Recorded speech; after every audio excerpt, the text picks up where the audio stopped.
Hi friends, నేను మీ గుడాడ bye.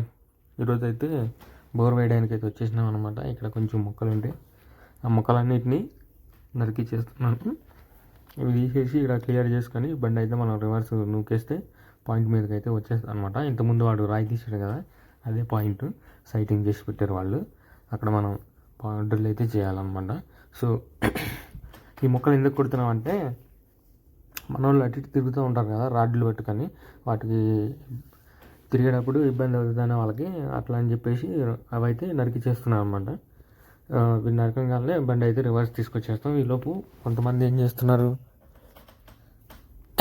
పైపులు దించేసారు. అట్లాగే బండి కూడా సైడ్లోకి వచ్చేసింది, పెట్టేసినాం. చలి అయితే బాగా పడుతుంది అసలు. ఇవాళ ఏంటో అర్థం అవుతలేదు, ఎండ కొడుతుంది, అట్లా చలి కూడా బాగా పెడుతుంది.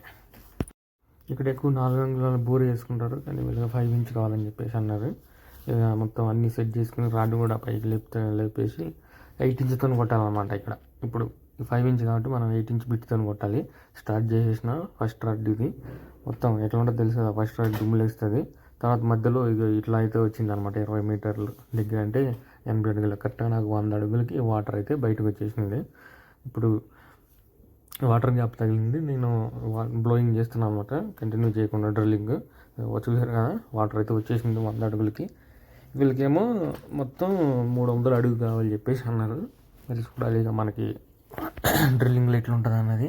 ప్రస్తుతానికి అయితే వాటర్ అయితే బాగున్నాయి. 150 అడుగుల దగ్గర అయితే ఉన్నా, 200 అడుగులు వచ్చేసినాం అనమాట. వాటర్ అయితే బాగా మొత్తం నదిలాగా అయితే పారుతుంది. సో వాళ్ళని రిక్వెస్ట్ చేస్తే ఏమన్నారంటే 200 అడుగులకి కేసింగ్ వేసేయమన్నారు. ఇదే లాస్ట్ రాడ్, ఇక్కడితో ఆపేసి నేను డ్రిల్లింగ్ కేసింగ్ వేసేసి ఈ బోర్ని అయితే క్లోజ్ చేస్తాను. షార్ట్ నచ్చితే లైక్ చేయండి, అలానే సబ్స్క్రైబ్ చేసుకోండి. Thank you for watching.